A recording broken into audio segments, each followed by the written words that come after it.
Documents ಏನಿಲ್ಲ ಅವನು ಮಾಡಿ Aadhaar card, ration card, Ayushman Bharat card, ಜಾತಿ ಪ್ರಮಾಣ ಪತ್ರ, ನಿವಾಸ ಪ್ರಮಾಣ ಪತ್ರ, Kisan credit card, Jan Dhan bank ಖಾತೆ, ವಿಮಾ ಯೋಜನೆ, ಇವು ಎಲ್ಲ ಕೂಡ ಏನಂದ್ರೆ 90 ವರ್ಷ ಆಗಿಬಿಟ್ಟಿರ್ತಾವ, ಎಲ್ಲರ ಹತ್ರ ಇರ್ತಾವು.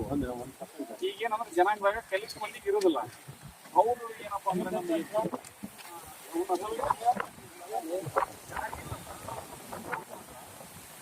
ನಾವೇನ್ ಮಾಡ್ತೀವಿ, ಲೆಟರ್ ಹಾಕಿ ಇಲಾಖೆಗೆ ಸಂಬಂಧಪಟ್ಟಿರಿ. ಉದಾಹರಣೆಗೆ ಏನಪ್ಪಾ ಅಂದ್ರೆ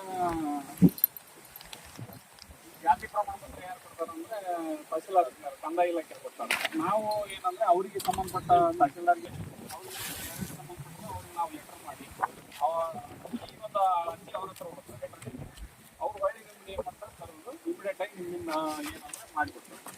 ಅದಕ್ಕೆ ಯಾರಿಗೆ ಆಗಿಲ್ಲಲ್ಲ ಅವರು ಕೂಡ ತುಂಬಿಕೊಟ್ರಂದ್ರೆ, ಯಾರು ಇಲ್ಲಲ್ಲ ಅವ್ರು ತುಂಬಿಕೊಟ್ರಂದ್ರೆ ನಾವು ನೀವು ಕನ್ಸಿಡರ್ ಮಾಡ್ತೀವಿ. ಅದನ್ನ ಪಿಕ್ ಮಾಡ್ಬೇಕು.